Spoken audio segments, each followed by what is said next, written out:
एक बार की बात है, गांव में एक पवित्र व्यक्ति रहता था। वह हमेशा स्वर्ग और नरक के बारे में जानने के लिए उत्सुक रहता था। एक दिन पवित्र व्यक्ति भगवान से मिला।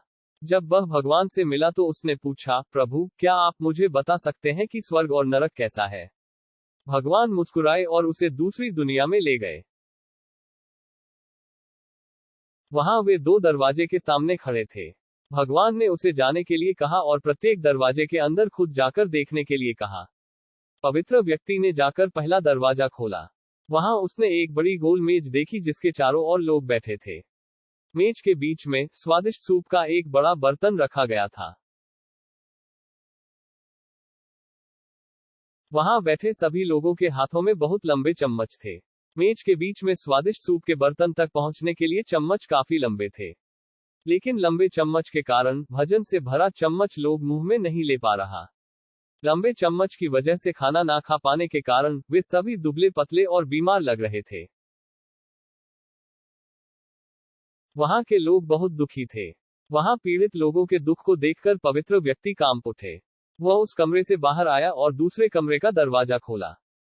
दूसरा कमरा बिल्कुल पहले कमरे जैसे ही था। बड़ी गोल मेज और उसके बीच में एक स्वादिष्ट सूप का बर्तन। वहां बैठे सभी लोगों के हाथों में लंबे चम्मच था।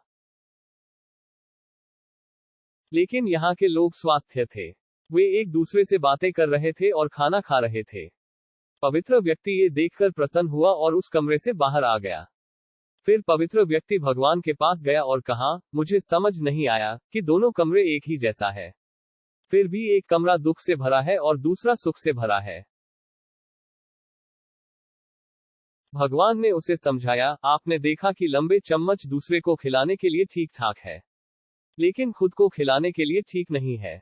आप जिस कमरे में पहले गए थे वह नरक था। वहां के लोग लालची है और केवल अपने बारे में सोचते हैं, दूसरे की मदद नहीं करना चाहते हैं, जिसके कारण वे अपना पेट नहीं भर पा रहे हैं और दुख झेल रहे हैं। और दूसरा कमरा स्वर्ग था। यह उन लोगों से भरा है जो एक दूसरे की परवाह करते हैं और प्यार करते हैं। एक दूसरे को उन लंबे चम्मच से खिलाते हैं जिससे वे स्वस्थ और सुखी रहते हैं। शिक्षा, यदि हम एक दूसरे का समर्थन और देखभाल करें तो हम अपने जीवन को स्वर्ग बना सकते हैं और खुशी से जी सकते हैं। दोस्तों, आपको स्वर्ग और नरक की कहानियां पढ़कर जरूर अच्छी लगी होगी। और कृपया करके इन कहानियां को आप अपने दोस्तों और परिवार वालों के साथ शेयर जरूर करें, ताकि हर कोई इन मजेदार शिक्षावर्धक कहानियों को पढ़ सके।